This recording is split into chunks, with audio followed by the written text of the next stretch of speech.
안녕하세요. 허브경제TV입니다. 오늘 볼 종목은요, 뷰노라는 종목을 좀 볼 건데, 얘 또 오늘 11% 정도가 밀려 내려가는 모습을 보여줬어요. 여기서 뭔가 변동성이 굉장히 좀 크기는 하죠. 일단은 실적이 좀 나아졌는데, 뭐 실적이 막 그렇게 좋은 거는 아니었습니다. 뭐 어차피 우리가 알고 있듯이 실적이 뭐 당장 좋아진다라는 건 아니고, 내년을 일단은 좀 기대하고 있는 분위기죠. 일단은 좀 보도록 하겠습니다. 일단은 병상수 증가로 내년 1분기 흑자 전환할 것으로 전망을 하고 있다. 그래서 목표 주가를 거의 5만원 언저에서 43,000원으로 내리긴 했네요. 10% 하향했다라는 이슈와 함께 주가가 조금 밀려 내려가고 있기는 한데요. 이게 나중에 다시 주가가 올라가면은 내년에 흑자가 확실시 된다. 그 다음에 미국으로 진출한 부분에 대한 기대감이 있다. 라는 뉴스를 가지고 다시 한번 브리핑 리포트가 나올 거고, 목표 주가는 다시 상향할 거다. 저는 거의 그렇게 생각을 합니다. 그렇기 때문에 지금 이렇게 조금 밀려 내려가는 부분이라든지 아니면 목표 주가 하향이라는 이 단어 때문에 밀려 내려가는 것들 겁먹을 필요는 없다라는 얘기예요. 3분기 매출액은 69억 정도, 전년 동기 대비해서 거의 100% 정도 늘어났고요. 영업 손실은 여전히 28억 정도 적자가 지속이 되고 있습니다.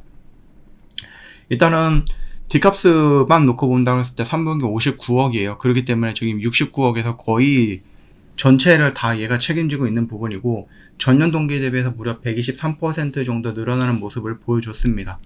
9월 말 기준으로 해서 이제 상급 종합병원 18개소에서 포함해갖고 89개소의 병원에서 D값을 사용하고 있죠.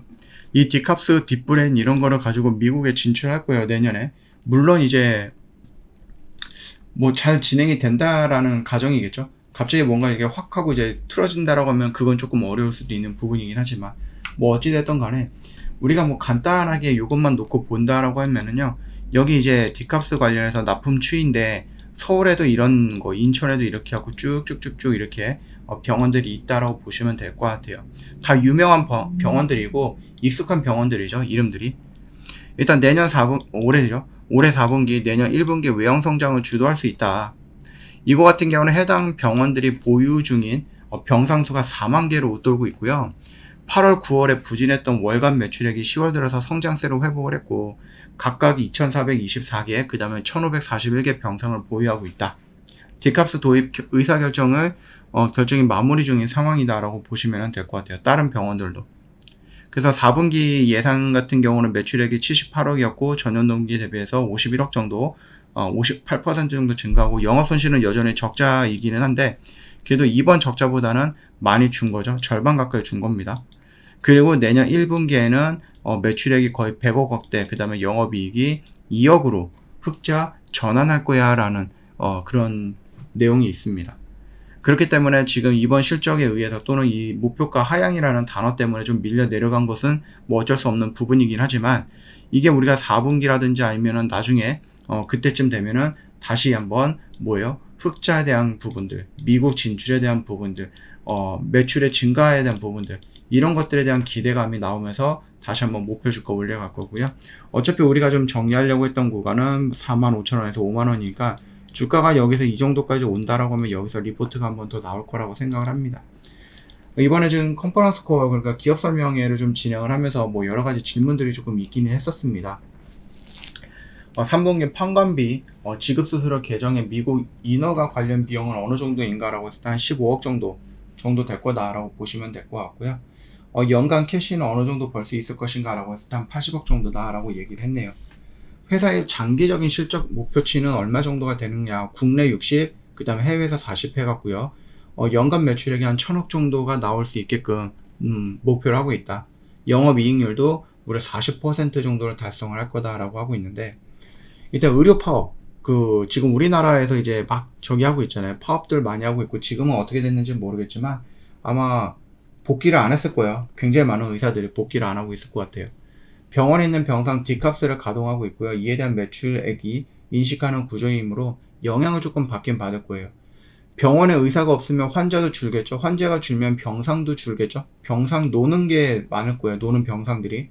그러면 거기에서 이 D값가 딱 달려있고 그 병상이 돌아가야지 돈을 버는 개념일 건데, 병상들이 쉬다 보니까 뭐 당연히 뭐 어떻게 됩니까? 매출도 조금 줄어들 수밖에 없지 않나, 이렇게 보시면 될 것 같아요. 일단 신의료기술평가 유예로 인해서 비급여 처방이 원래 2년이었기 때문에 2025년 7월 말이면 이제 급여로 전환될 수가 있습니다. 근데 이에 대해서 추가 2년 연장을 논의하고 있다고 하는데 이 부분이 어떻게 된 것인가 라는 부분이었거든요. 이것도 마찬가지예요. 이것도 공개되기 전에 유예받았던 이제 신의료기술들도 소급 적용을 받아서 2년 연장이 되는 게 맞다. 그렇기에 급여로 전환될 수 있는 시기가 2027년 7월로 좀 미뤄졌다라는 부분이죠. 이게 막 좋은 부분은 아닌 것 같아요. 일단 비급여가 급여로 전환이 된다라고 했을 때 인해 수가가 하락하는 것은 비해서 영업 활성화에 따른 병상수 증가 효과가 적을 것으로 판단을 하고 전환을 하지 않을 수도 있다 이렇게 얘기를 해주고 있네요. 오히려 이게 기회이거나 아니면 오히려 이게 계산을 해봤을 때 더 유리할 수도 있다라고 판단을 하는 것 같죠. P 하락과 Q 상승에 대한 부분은 요양병원 영업을 동사가 시작하느냐에 달려 있다고 하는데 수가 정책을 재정비해야 하므로 추후에 사업 계획을 정리하고 시장에 공유하겠다. 다시 한번 언급을 하겠다. 뭐 이런 식으로 얘기를 해주고 있습니다. 디캅스가 이제 국내 침투율이 좀 많이 올라왔는지에 대한 그 질문이 있었는데요. 일단 3분기죠. 기존에 상급 종합병원과 종합병원 합산해서 378개소가 있다. 현재 디캅스 같은 경우는 102개, 그러니까 3분의 한 1 정도는 좀 하고 있는 거죠. 그렇기 때문에 나머지 한 270개 정도도 우리가 들어갈 수 있는 파이가 있다 이렇게 얘기를 합니다. 일단은 뭐 침투율에 대한 걱정이 생기기 전에 디캅스에 관련해서 신제품을 출시할 수도 있도록 준비해 있고 뭐 국내 매출 성장은 문제가 생기지는 않을 거야 라고 얘기를 해주고 있네요. 여러 가지 좀 질문들이 좀 있기는 있었습니다. 그리고 이번에 그 미국 FDA에서 승인을 받았던 그 흉부 엑스레이죠. 그 부분에 대한 부분도 좀 이야기가 나오긴 했네요.